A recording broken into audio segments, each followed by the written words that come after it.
works best for your fingers. For the first method, flick the analog stick in the direction your player is facing, then flick the dash button in that same direction. Easy, right? At least in theory. For the second, swipe dash up or down and swipe the analog towards the direction you're running. The third method is to hold the analog stick, then perform a 135-degree rotation on the dash button. And for the fourth method, hold the analog stick towards your player's positioning, then flick the dash button towards the direction you want to perform the double touch. So you might ask, which way do you recommend? Definitely the second and fourth methods.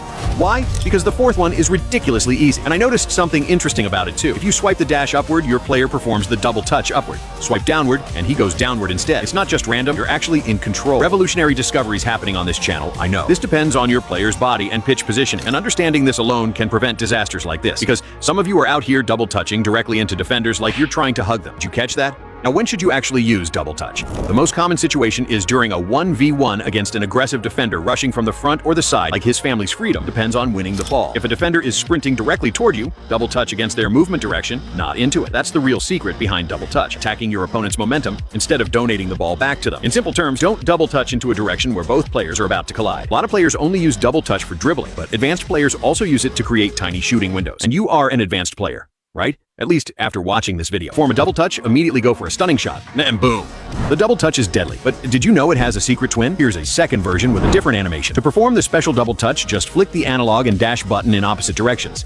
If your player is facing this direction, flick the dash button down and flick the analog up, or vice versa. If he's facing this direction, flick the dash button right and flick the analog left. The implementation is very similar to the standard double touch. Use it when you want a bit more variety, or when your opponents have started reading your moves like tomorrow's newspaper.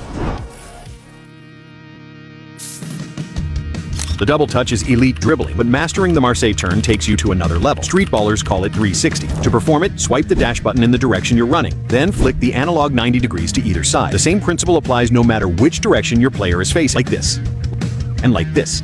But when do you actually use this trick? Just like the double touch, the Marseille turn is most effective against a defender who's rushing in. Use their momentum against them, or use it to cut inside. Let's use this brother as our scapegoat.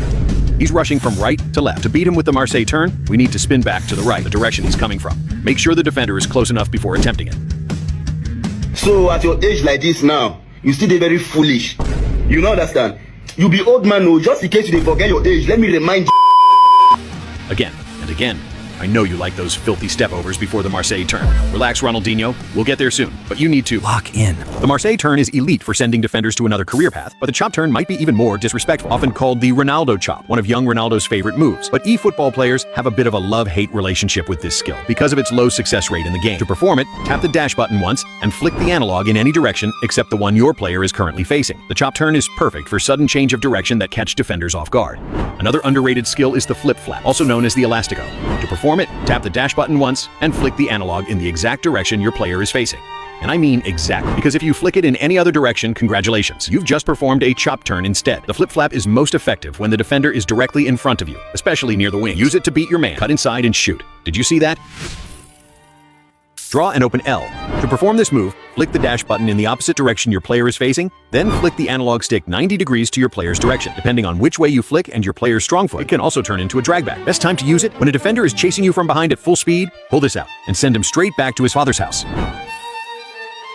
The body and scissors feint, two moves that literally increase your aura. To perform the scissors feint, release the analog, then slide and hold the dash button 180 degrees to the direction your player is facing. Easy pitsy. If you slide the opposite way instead, that's a body feint. Simple distinction, different purpose. The scissors feint is best used as a flashy bait before your next move. Could be scissors into a Marseille, a chop turn, or a flip-flap. Set it up, then cook. The body feint is your weapon against tight defenders. Fake them into committing the wrong way, and the space opens up like they never existed. The rainbow flick, one of the most disrespectful moves in football. Rarely seen even at professional level. When it connects, the defender is finished. Embarrassed in front of God and everybody. In eFootball, players with the sombrero flick skill pull it off smoother. So choose your player carefully. To execute, tap the dash button 3 times. That's it. But here's where most people fumble it. Prediction. When a defender is charging at you from the front, finesse dribble to set your balance, then fire the rainbow before he gets too close. Time it right, and the defender is left wondering where the ball went. For the Scotch move, hold the analog to your player's direction, then flick the dash button backwards. Clean, sharp, deadly in the right hands. For the sombrero flick, timing is everything here. As the ball is approaching your player, tap the dash button and slide and hold towards the direction the ball is rolling. Watch for the dark shade on the circle. That's how you know it's activated. And the best part, you can repeat it multiple times before the ball hits the ground. The best situation to use it is when the ball is played into your feet and a defender is closing in from behind.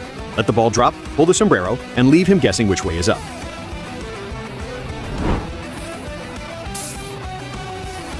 Hoi Jae's signature move. What's a dribbling tutorial without mentioning this legendary move owned by a legend himself? Hoi Jae. The man discovered something nobody else even thought to look for, and the community never forgot it. The move is a cut behind and turn, interrupted by a fake shot before the animation completes. Flick the dash button towards your player's direction, and flick the analog the opposite way. Now here's where it gets spicy. Before your player finishes the cut, fire a fake shot. That interruption is the whole move, so you have to be fast, not kind of fast. Actually fast.